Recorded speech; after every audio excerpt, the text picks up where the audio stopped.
Sorry for the hiccup, but Linux and HDMI. Okay. So, so welcome to the talk, GCC Machine Descriptions for the Confused. I'm Vineet. I work at Rivos in California. So we are a startup. We are doing high-performance RISC-V course.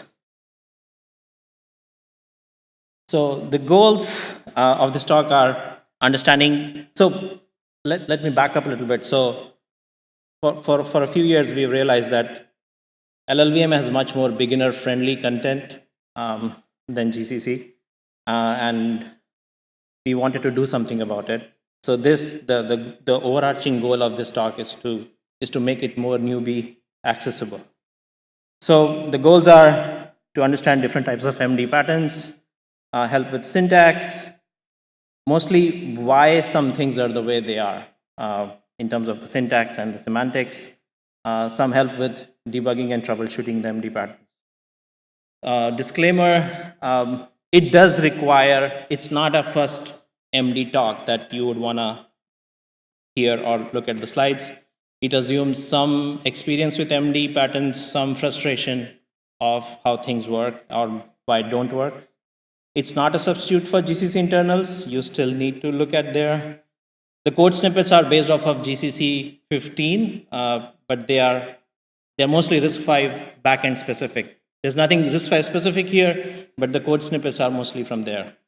And obviously the code snippets are trimmed to fit the slides in various places. And the most important disclaimer is that my jet lag peaked yesterday around this time. So if I fade out, you guys head out, feel free to leave. Maybe hit the pubs early because this is the last talk of the day, right? So, okay, so the agenda is the workhorses, define engine, define expand. Then we transition into the splitting and the combining patterns, define split, define engine and split. Then we go down a little layer, nuts and bolts, mode iterators, attributes, predicates, constraints, debugging and examples. Although a lot of debugging and examples are already scattered throughout the presentation, but there are some that I could not fit in the rest of the buckets, so they are at the end. So why are we doing this? I mean, aren't there existing resources? Sure, there are good resources out there. Siddesh has a very good talk, a video talk on Introduction to GCC, Gimple, RTL. IIT Bombay has amazing lectures. It's a shame they are very dated now, but they are still good. Krister's blog post on GCC are my favorites. That's where I started. Michael Meisner's Cauldron talk is a classic. You guys should definitely check it out when you go home. GCC Internals does have a chapter on RTL patterns, and there are people on IRC who are very eager to help, and I would like to shout out to Andrew Pinsky. So they are there, but we are still doing this talk because we are missing cookbook style recipes.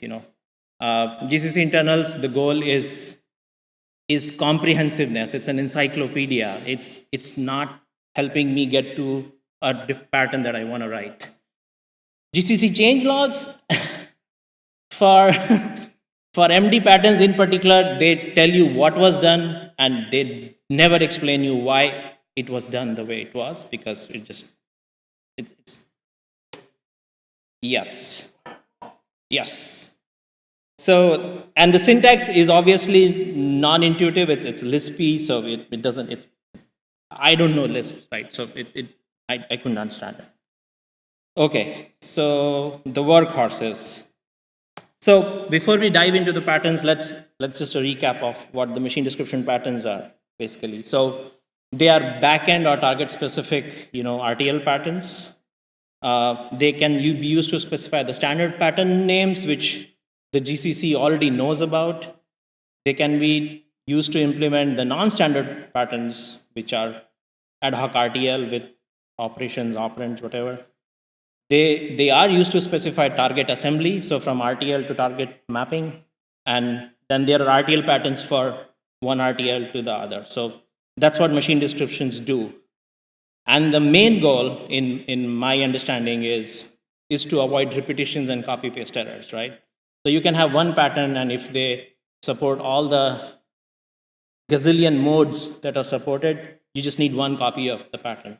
So that's the main goal. That's the main idea. So in the backends, you will find the patterns in the MD files, but a lot of, well, I don't know if it's a lot, but a bunch of GCC is generated at the build time. So those MD patterns end up in these generated GCC files, which start with inzin and .cc, inzin output, inzin recog, inzin emit, and a whole bunch of others. So these patterns end up in that shape and form in the end after the compiler is built. Okay, so GCC needs patterns for at a high level. So if you look at the graph, Gimple is the intermediate representation, it's SSA form. For lowering from Gimple to RTL, you need patterns. And then for lowering from RTL to the target assembly, you need another bunch of patterns, right? So this flowchart kind of explains that we have these define expand and define inzin with standard pattern names, which are used for the first step. There's a define inzin with the standard pattern name, and then star prefix define inzin, which could be basically anything, which the rest of the GCC doesn't need to know about. They are done for the step B. And then there are RTL to RTL patterns, which can be used across passes, for example. So that's basically what define inzin and define expand do. And there are some rules that in what context what works. So a define inzin in general can achieve all these three things, except that the star prefix define inzins, they cannot be used at expand time. Expand time only uses standard pattern names. But the define inzin has a limitation or a syntactical limitation that the patterns cannot be modified, right? So for optimization, sometimes you want to change the operands, you want to change the mode, you want to do a bunch of things, which define inzin doesn't allow you to do. And for that, we have define expand. Define expand, by the way, can only be used as an expand time. So that's the other limitation.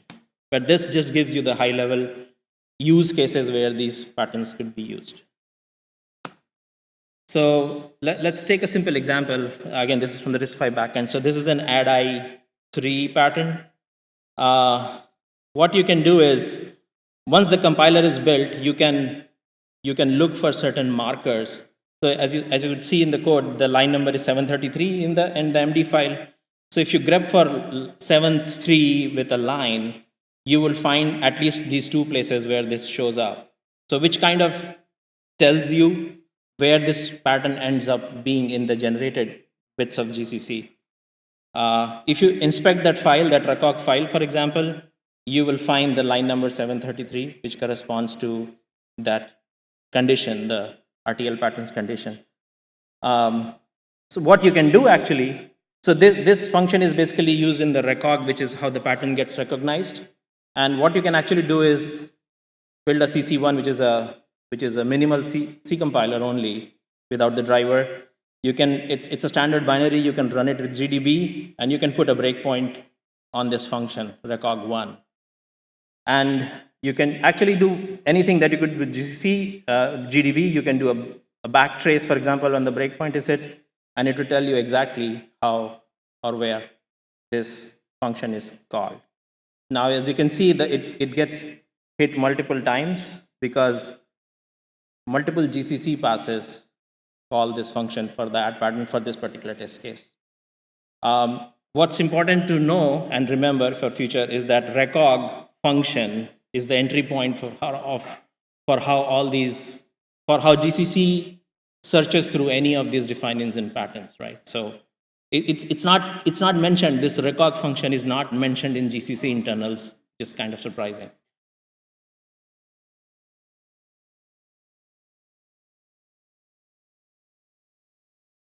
Well, it's GCC internals, right?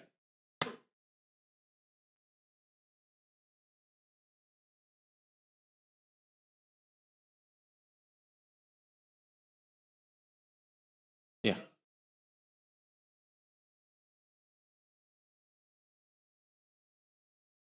Yes.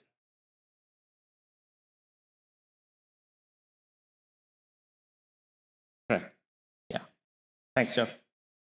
So we saw that the patterns recognition part gets called in different passes. Now you can do a little trick just for education, is that as we saw for the pattern, you can actually use fprintf. So you can throw an fprintf in there to see where this is actually, where the assembly part is getting called. Again, it's in this ins and output function, and you can see where exactly your fprintf ends up in the generated code. Put it under GDB, and you can call this debug pass function, and it will tell you where that function breakpoint gets hit. And as you can see, because the assembly part is only used by the final pass for doing this, it will tell you final. Now, the print itself gets called 4 or 5 times. I think that's a function of the test case and how many times it needs to do the add I part. But this shows you that the assembly part is used in the final pass.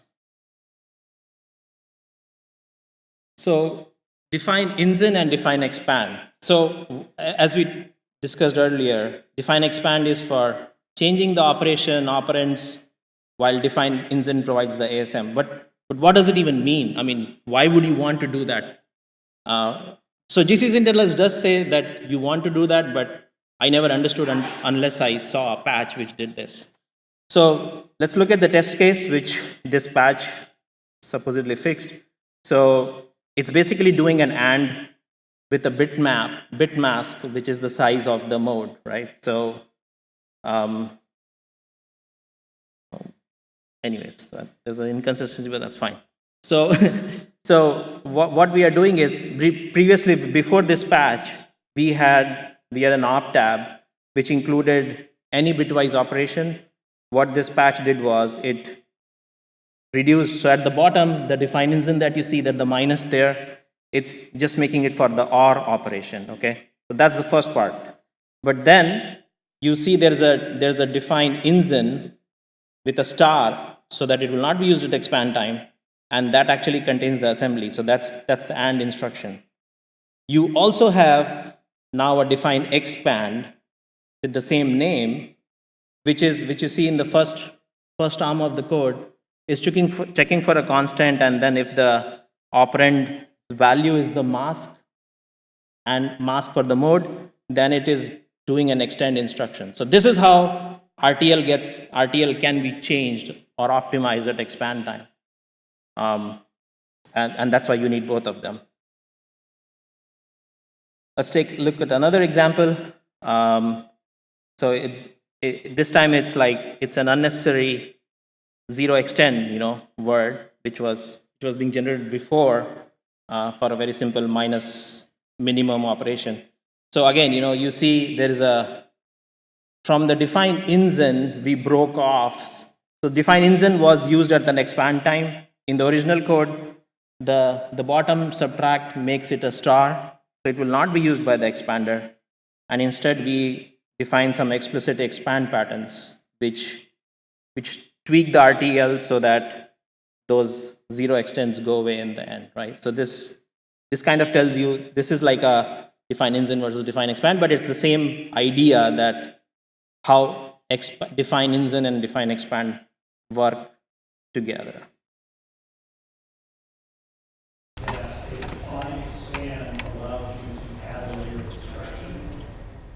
I think that's a good point. Yeah, I think that's a really good way to look at it. When you find that you want to adjust the code generated, a define expand is often going to be the right place to do so. Correct. Yeah.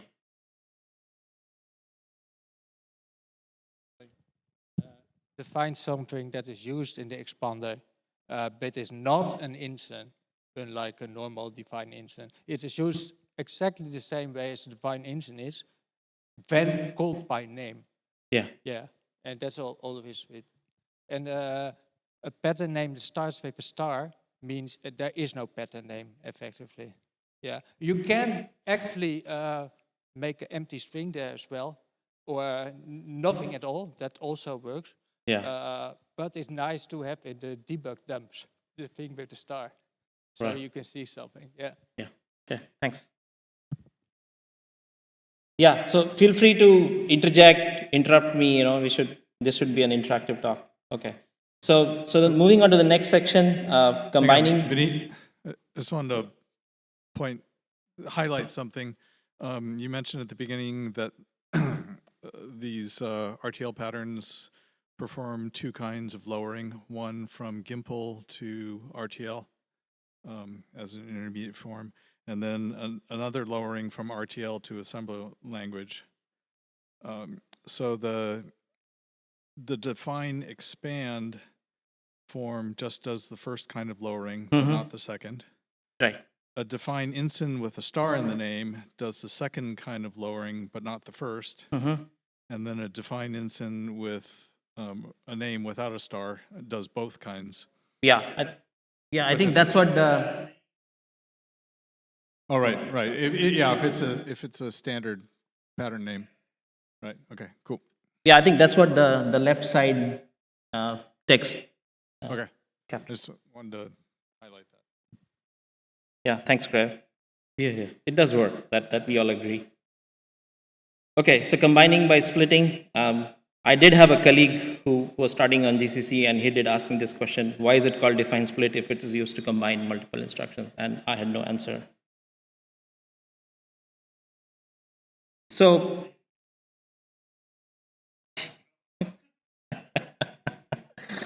Okay, so define split is for transforming one RTL pattern into another. Okay, so and here is an example.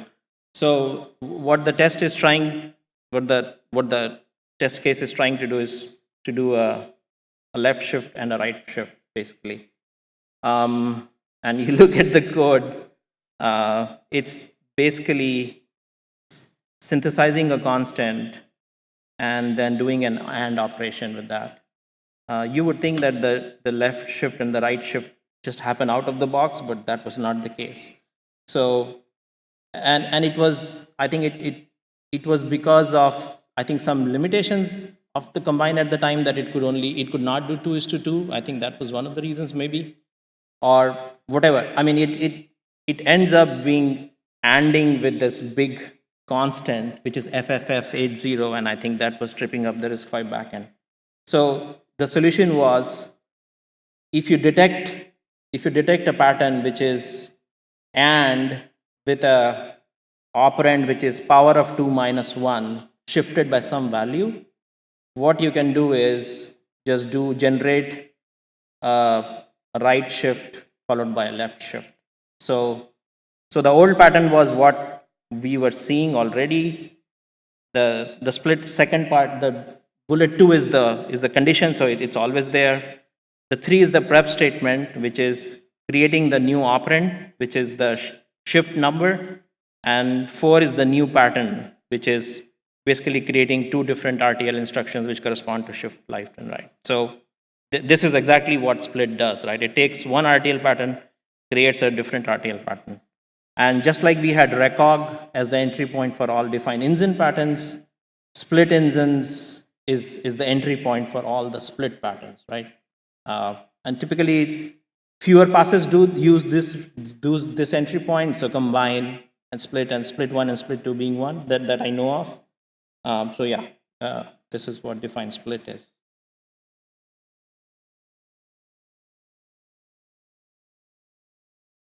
A really clear way to describe what a defined split does is we're taking 3 ensigns and turning it into 2.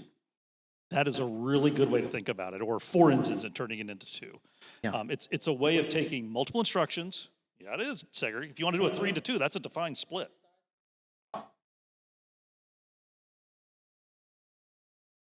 Yes, it always outputs at least 2. But for the purposes of this audience, I would say 3 to 2 and 4 to 2 are by far the most common reasons to use a defined split. Mm-hmm. Yeah.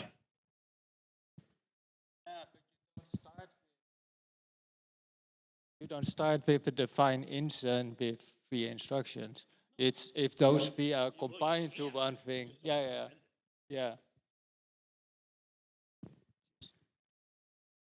All right. So okay, so we saw define split, but why do we need define split? I mean, yeah, sure, it did achieve that result, but it still doesn't explain why a split would be needed. So I found this amazing thread on the mailing list, and lo and behold, this was Michael Meisner, who was responding to somebody distraught like me, explaining what these things do. So he had a very nice example. So assume there's a machine which has an add instruction, which is a multiply instruction, and that has a fuse multiply instruction, right?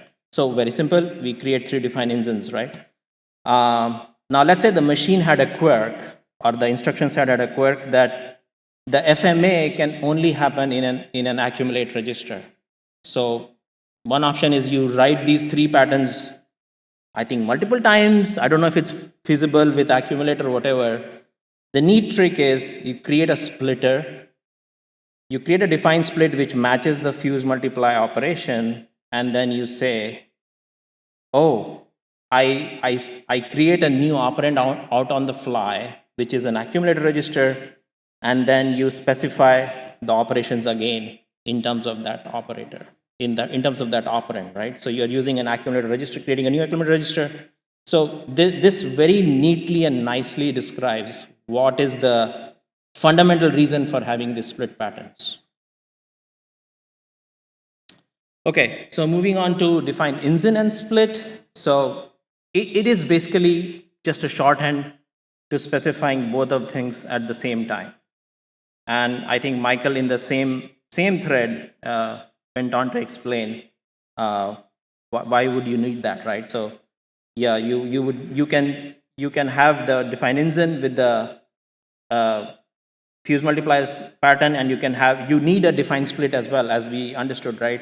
Now it would be nice if we could combine them into one structure so that they are in one place. And I think that's what, in this particular case, define INSIN and split is trying to do. It's basically syntactically expressing both the things in one structure, in one pattern, is all it's doing here.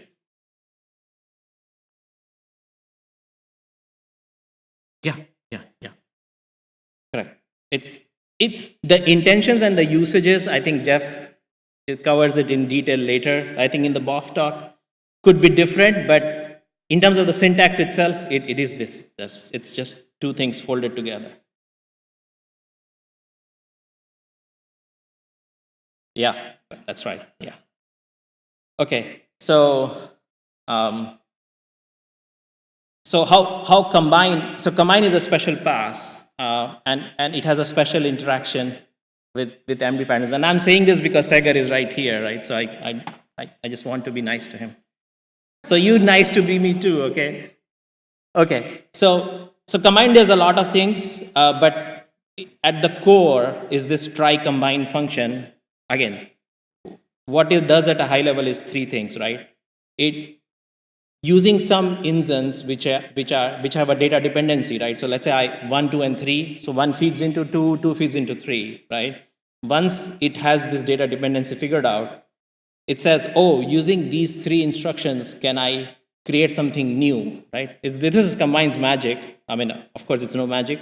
It creates, it's called this substitute function, which calls a whole bunch of generic machinery, simplify RTX, and a whole bunch of other things. Some hard-coded patterns, some things which sometimes gives it a more optimal pattern, like a smaller pattern, right?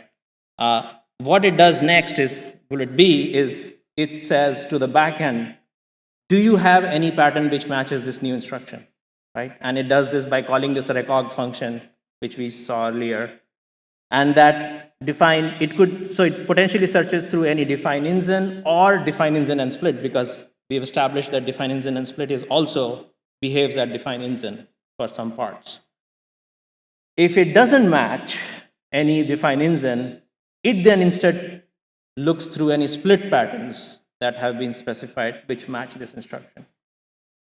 So this is just the extract of what this function does, and that's why combine is special, because it does both of these things. So maybe there are other passages which do something similar, but from what I know, it's this speciality of combine that it can look through both of these patterns. So let's say we had a defined pattern which did C to D, and then there were some original instructions A and B, which combine creates C out of. If the defined pattern was a defined split, then combine will say, oh, I failed to match this instruction, and it goes on to the split path. If instead, if it was a define INSIN or define INSIN and split, it will say, oh yeah, I matched this instruction, and it replaces A and B. I think there's a typo here. It should be it replaces it with C. So this basically captures how combine interacts with the patterns. Now the interesting part. Now, again, these bridge patterns you will not find anywhere in the manual because it's like programmers folklore or something. You will only find it in threads or Jeff or somebody, telling somebody how to do something. So it's essentially, these are patterns which may not correspond to real hardware instructions, right? So these are just the patterns which make combine's job easier. And the prime example in the RISC-V backend is this sort of contentious thing, but it's the heart of all. It's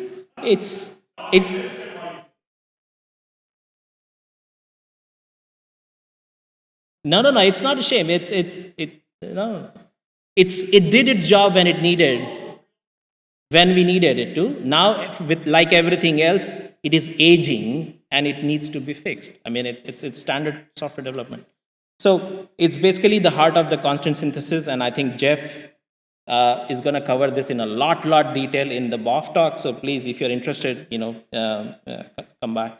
So what the bridge pattern, what it is doing here is it's deferring the splitting of the constants to after combine. What this pattern allows you to do.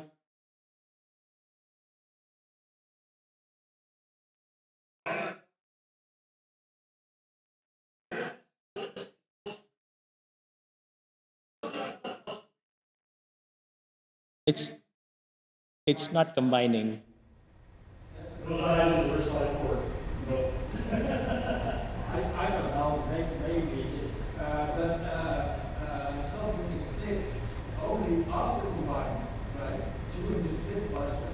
Only if the instruction passes below. Oh, no, there's a fine incident. It's recognized. It's a fine incident. Right, yeah. And what I think we need to start to touch on is that while this gives us fantastic control over the final code check, it inhibits other optimizations. Oh, yeah. That's where Yeah, combine is all fine. There's no problem with the combine. RISC-V backend is the one that's messed up, I'm guessing. Okay, so yeah, no problem. So again, this is my understanding. If it differs the splitting of the constants to after combine, if they were split, and I have a test case I can share, where it actually it helps CSC undo the splits, or it undoes the breaking down of the constant, and they are eventually done by split 1 or split 2, right? So, but as Jeff's saying, it's not the best choice often. It's better to either have a INSIN and a split. Sometimes it's a necessarily evil, and that's what we have in the RISC-V backend right now.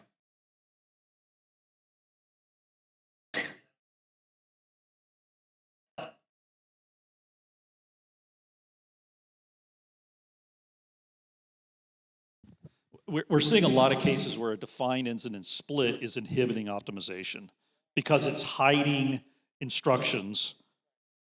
And so the general consensus, and I don't want to be absolute here, but the general feeling I've got is that we should have a define incident or a define split, but not both most of the time. Sorry. Sometimes it's useful for a name pattern. Yeah. But yeah, there are cases. Yeah, exactly. No. This is what we want, basically, right? We want to have these things out of your guy's head, out into the people's, thing, right? So that's the whole point of this talk. Okay, so nuts and bolts. So mode iterators and mode attributes, right? So these are like the basic building blocks that the other patterns build off of.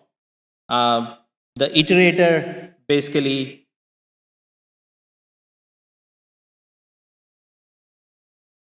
sorry, is that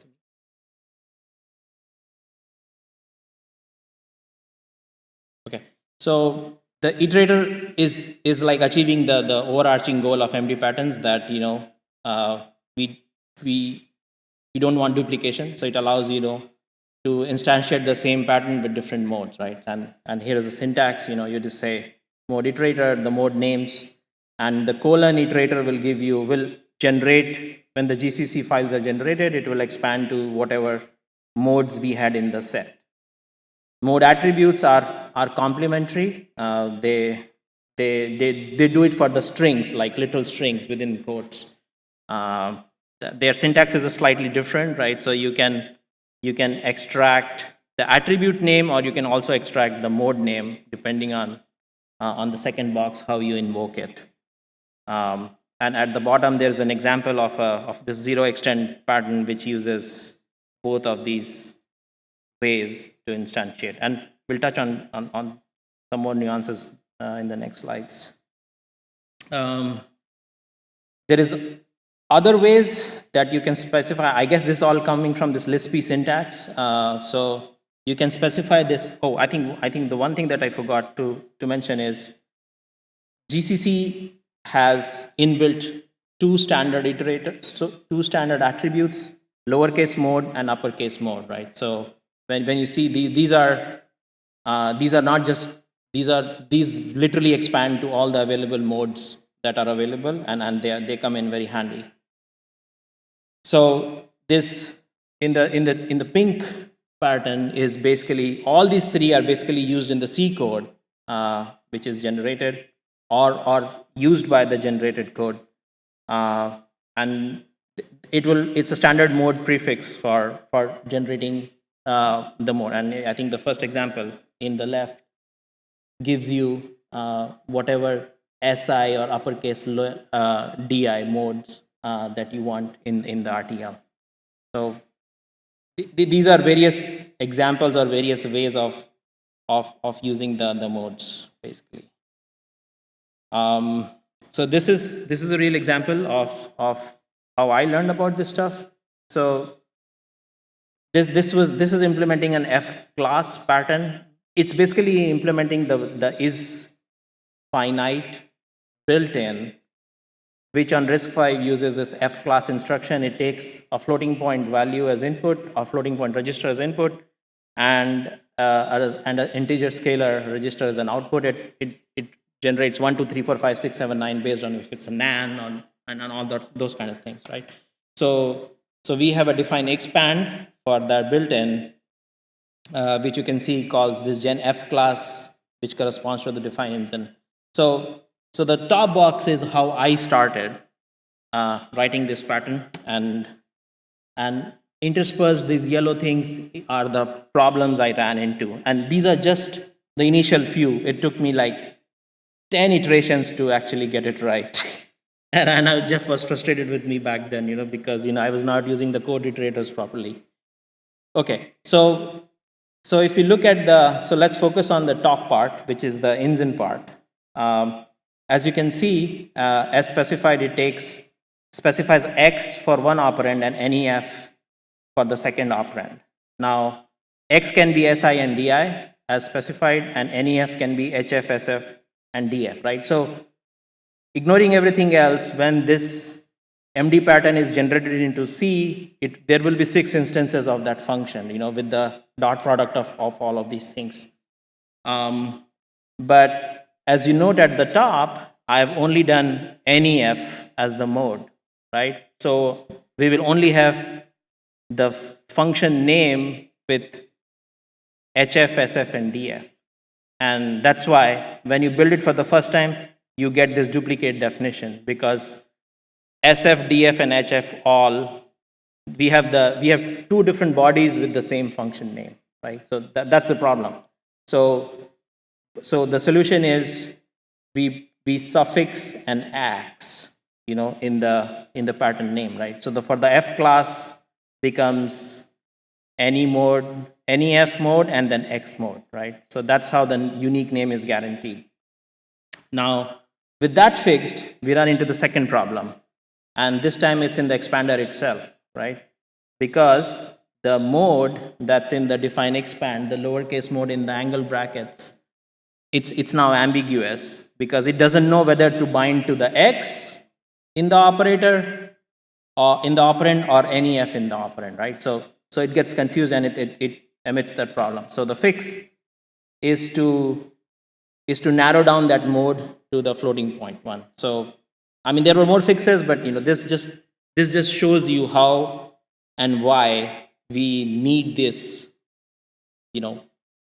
prefixing of these modes in these different machine patterns. Okay, so now switching gears to different topics. So predicates, right? So predicates, at a high level, they specify the properties of the operands in an RTL pattern, right? So like mode, whether it's a register, a constant, if it's a constant, is there any range of the constant, and all that stuff. Now, in theory, this information can also be captured in the RTL pattern's condition itself, right? So, but it would be unwieldy, you will have to repeat the whole thing, for all these patterns, and, again, which is inelegant, of course. And we have established that we cannot have repetition in the MD patterns, right? So, so this example shows you from, I think this was Pinsky, who basically who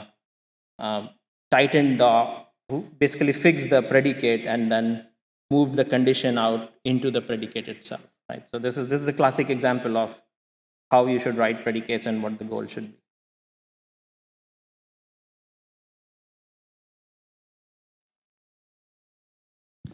There are some patterns, particularly those with well-defined names, so they're known to the compiler, that you're not allowed to check the contents of the operands. All you can check is target foo kind of conditions.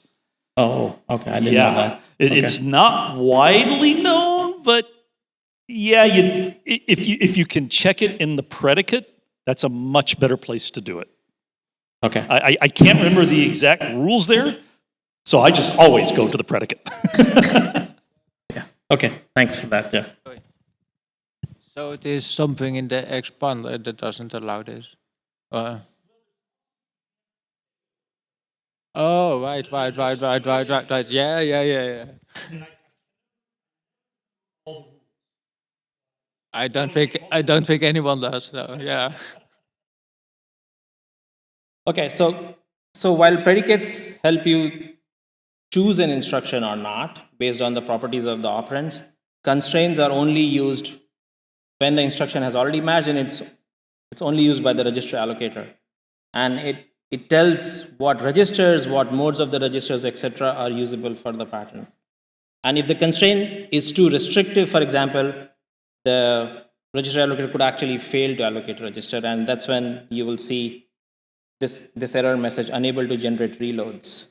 So I think just since it's a newbie talk, what is a reload? I mean, I think the name comes from the name of the pass, which was the register allocator of the past century, let's say.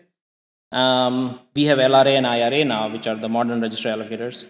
But reloads are still a concept even in the modern allocators, which is, it's an additional instruction that the allocator needs to come up with for spilling or address generation or whatever, which was not there in the RTL before. So it needs some assistance still from the MD pattern, that if it allows it or not, right? So I think that's what this example shows, that this is my commit, which basically added this fallback, our alternative for the reloads in a certain prefetch instruction to work. Now, seasoned GCC hackers, they can also use constraints for improving code quality, So there's a link to a commit you can check out later. It's just code quality improvement. I don't think it fixed anything. I think we still have time. So continuing on some more constraint stuff, some of you may have also run into this another register allocator ICE, which is maximum number of generated reloads. It's basically a very, I would say, convoluted way of saying that I could not allocate a register. It could have said that too, but it says it in a different way, and that's fine. So this typically happens when you're tweaking a pattern and that pattern is already doing a lot of things. Let's say a move pattern, right? It's already doing a lot of things, and you want to add something in there. It's easy to screw up and then not fix the constraint in the right way. So I have this old patch, which I never posted, maybe I should, which was to optimize setting a floating point value of minus 0.0. Now, in the existing code, it's basically fetched off of constant pool, and it does a floating point store. Turns out that it's, in terms of the bit encoding, it's basically top bit set, right? So you really don't need a floating point store. You don't need the constant pool. You can just set that bit and store it via the integer paths, right? So I decided to try this. So there's this move pattern for the floating point operands. What I did was, what worked as the baseline was this tweaking of the pattern's condition to allow -0 and +0, which was not there before. But I failed to add a new constraint for that part. And when I did that, register allocator just could not allocate a register, right? So this is just a classic way of, this is also one of a common failure that we hit when we are doing this patterns tweaking. It's not a register allocator here, it's LOA, which is called register allocator, of course, but it's the replacement of reload. Yeah. And it gets into a loop, usually because at some point it decides to generate whatever it started with. Mm-hmm. So, yeah. Yeah. Right. Yeah. Thank you. Yeah. It's like with ZFA, it kind of becomes less valuable, but yeah, I can just brush it up. I think why I stopped was because at the time IRA was doing the resplit, and we didn't have that flag that Vlad later introduced, which was to not do it during. So to distinguish IRA and LRA in progress, so he added another flag, and I think that was not there back then. So what this example also it also tells you is that the distinction between the predicate and the condition, which we touched in the previous slide, right? So sometimes that slide said, oh, do everything in the predicate, but sometimes you cannot do everything in the predicate, right? So here we cannot change the predicate. The predicate has to be, move operand, but then we add this additional condition in the condition that it's okay to allow -1 or +1. So this is an anti-example of not putting everything in the predicate, but it's like there's no there's no fixed. We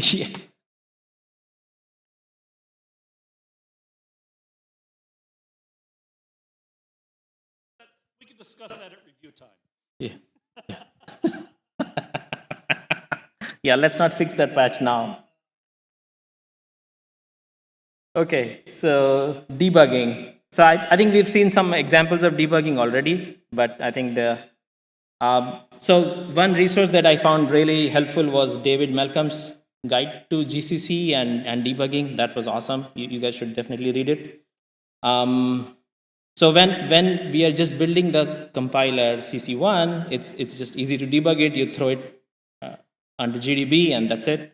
When you are invoking the driver because you want some include paths, there are reasons that you would want to run it with the driver. Then GCC has the driver has this amazing option where it invokes, where you can say invoke it with GDB. So every component that it launches, it will launch with GDB, which is very helpful for debugging this. Otherwise, you have to launch it, you have to look at the process tree, figure out what is the process ID of the compiler and everything. So this just makes it very easy. That's why you should attend these talks.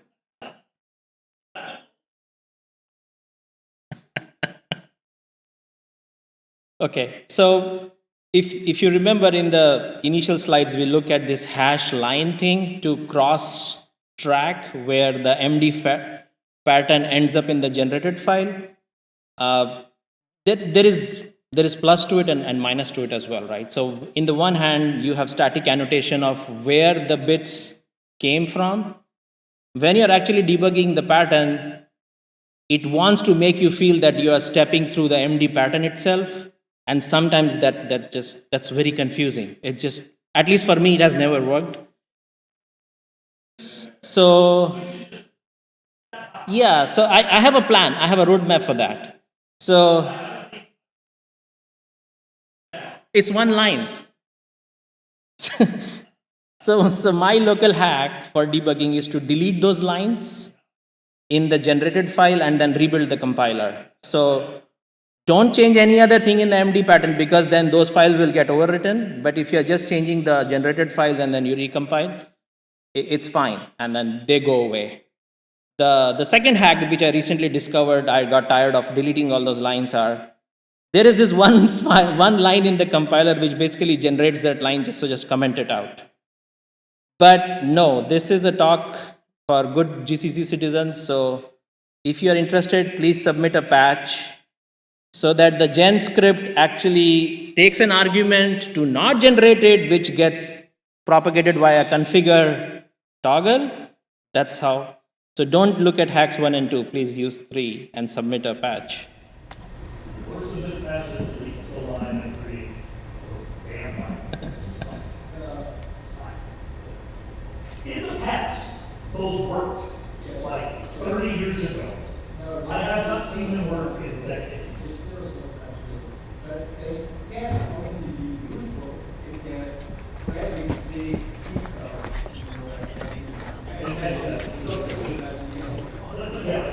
That's how. So in general, I will hack number one now for decades. But I think the real solution is we're just get out there.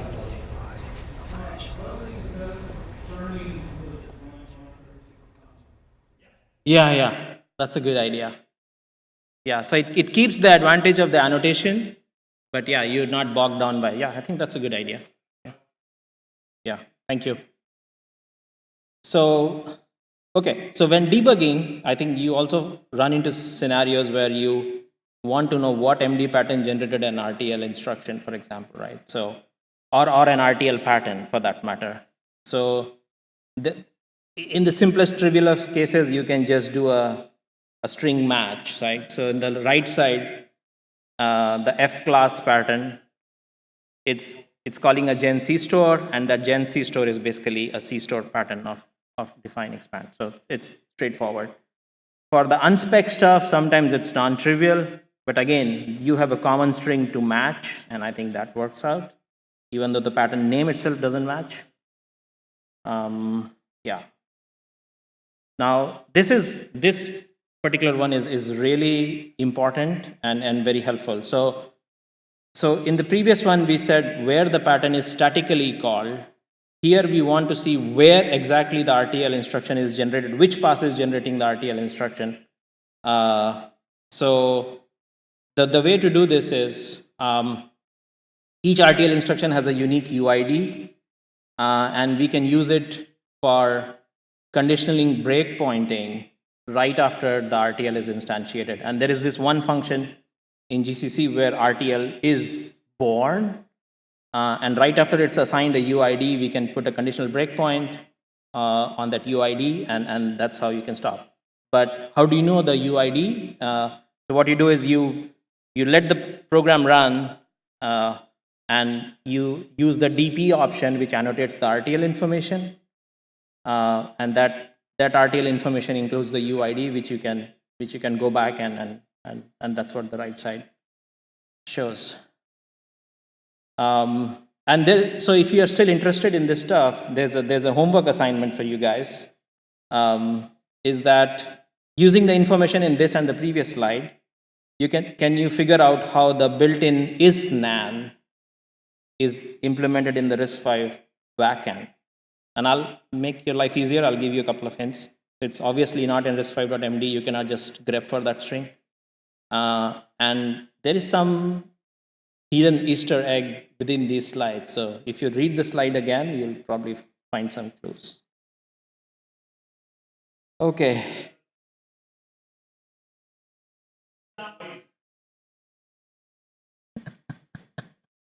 Let's see if we can do it in the next 3 minutes.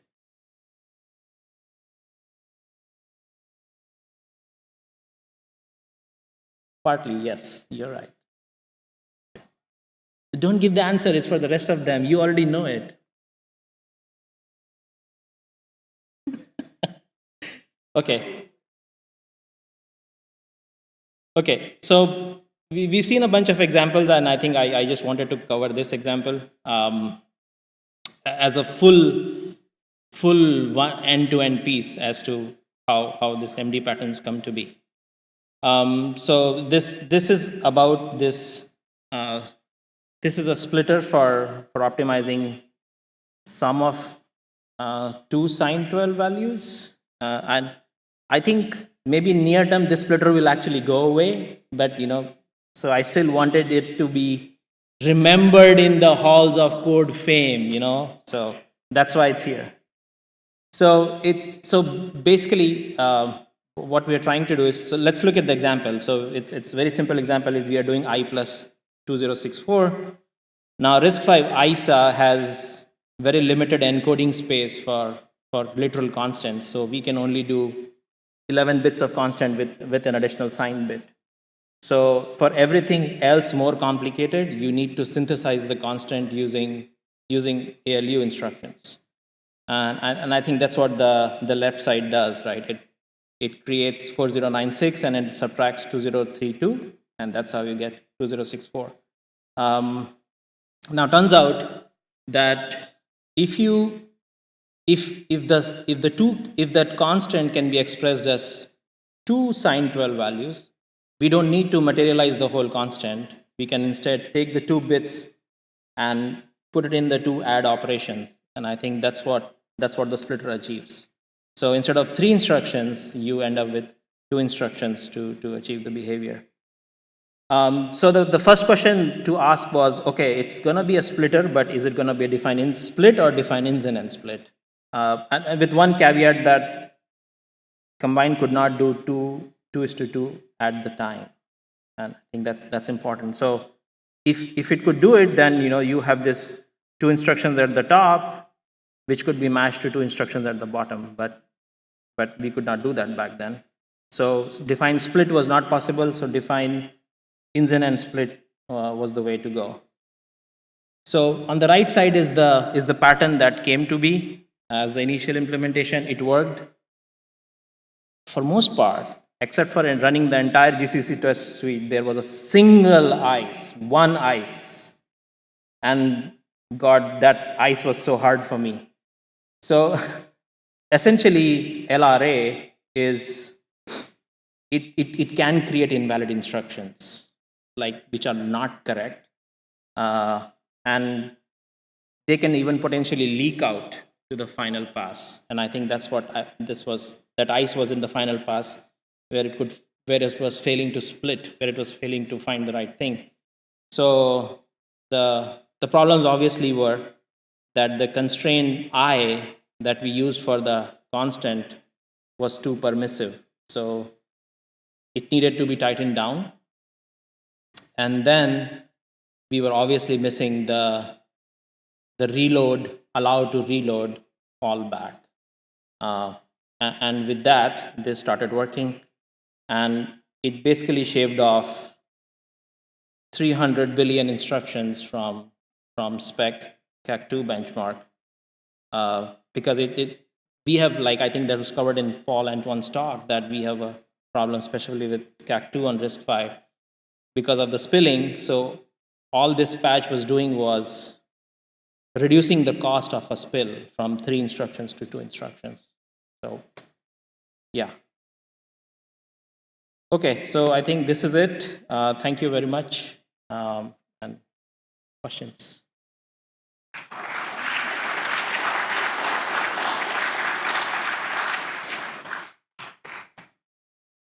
or nobody understood anything. So for the last define split, another option is to make constraint a variant for add for plus with a bigger constant and just output two instructions, two assembly instructions. In other words, to modify the main defining same pattern. Why did you choose to use split instead of just outputting two assembly instructions for the larger constant? I'm sorry, I didn't understand that question.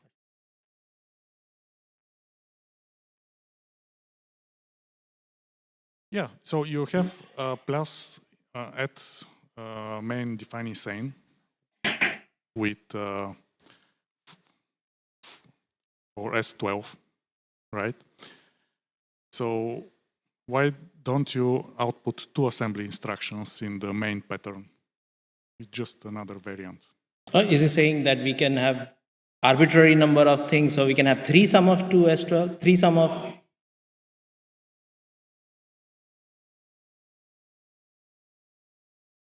Yeah, yes. I think, well, that's a good point. I have not thought about it because my mind was trained to say, oh, we have this and we have to have a splitter to do this. And I think with the new work, I think that's the point, that this is going to go away because this is going to be done at the expand time now. I think that's what you're suggesting, right? We have to have more than Not exactly a suggestion, but I'll tell you the answer. Post-reload, you're going to do instruction scheduling, and you want to see every instruction as a distinct instance. It also is the case that if you generate distinct instances, the earlier you generate them, the more likely they are to interact and optimize with other instances. Those are the 2 key points. Well, And there's the other essentially what he's talking about is we are going to make some adjustments to this imminently. Jeff, there's the other point too, where you can't generate all constants in 2 instructions. So you'd have to have a 3 instruction pattern and a 4 instruction pattern, and probably for 64 bits, a 5 instruction pattern, or how many you need with the 12. I guess on power, we had 16-bit immediates. We needed 5 instructions to get a arbitrary 64-bit instruction. With 12 bits, you need probably 6 or something, maybe. Yeah. Yeah. Yeah, and then again, like you said, you want to be able to schedule those apart if need be, because they're all dependent. You want to expose as much of that as you can because they do interact with your bytecode.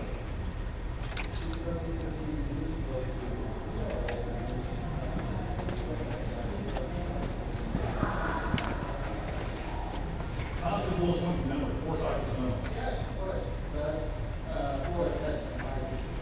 But 5 instructions, depending on the nature, I can often run those 5 instructions in outside. Yeah, you can fuse them.